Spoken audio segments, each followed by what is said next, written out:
বিশ্বকাপের নকআউট পর্ব নিশ্চিতের ম্যাচে ভোর রাতে মাঠে নামছে ব্রাজিল। সি গ্রুপে সেলেসাওদের প্রতিপক্ষ স্কটল্যান্ড। হার্ড রক স্টেডিয়ামে ম্যাচ শুরু ভোর 4টায়। এদিকে একই সময়ে আটলান্টায় একই গ্রুপে নকআউট নিশ্চিতের লক্ষ্যে বাদ পড়ে যাওয়া হাইতির প্রতিপক্ষ মরক্কো।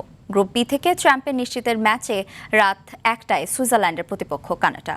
আর একই গ্রুপ থেকে বাদ পড়ে যাওয়া কাতারের লড়াই বসনিয়ার বিপক্ষে। বিস্তারিত মাহফুজুল ইসলামের রিপোর্টে।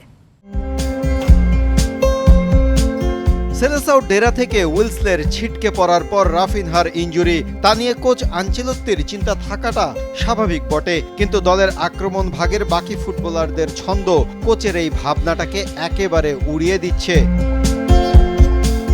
ম্যাথিউস কুনহার ফর্ম, ভিনি জুনিয়রের ক্ষিপ্রতা, লুকাস পাকেতার ইম্প্যাক্ট, ক্যাসিমিরোর আপন মেজাজে ফেরার খবরগুলো ভক্তদের দিচ্ছে স্বস্তি। রাইট উইংয়ে রাফিনহার ছিটকে যাওয়ায় তরুণ সেন্সেশন রায়ান ভিতর থাকতে পারেন শুরুর একাদশে।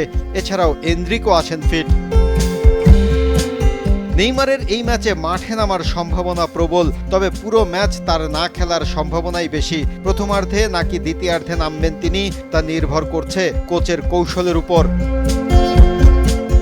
এদিকে একই গ্রুপে শীর্ষে থেকে নক আউটে যাওয়ার উদ্দেশ্যে বাদ পড়া হাইতির বিপক্ষে পূর্ণ শক্তি নিয়ে মাঠে নামবে মরক্কো। এ ম্যাচেও চেনা ফরমেশন 4-2-3-1-এ খেলতে পারে হাকিমির দল। বি গ্রুপ থেকে সুইজারল্যান্ডকে পেছনে ফেলে শীর্ষে থেকে নকআউট নিশ্চিতের লক্ষ্যে মাঠে নামছে কানাডা। সমান পয়েন্ট থাকায় একই লক্ষ্য সুইচদের।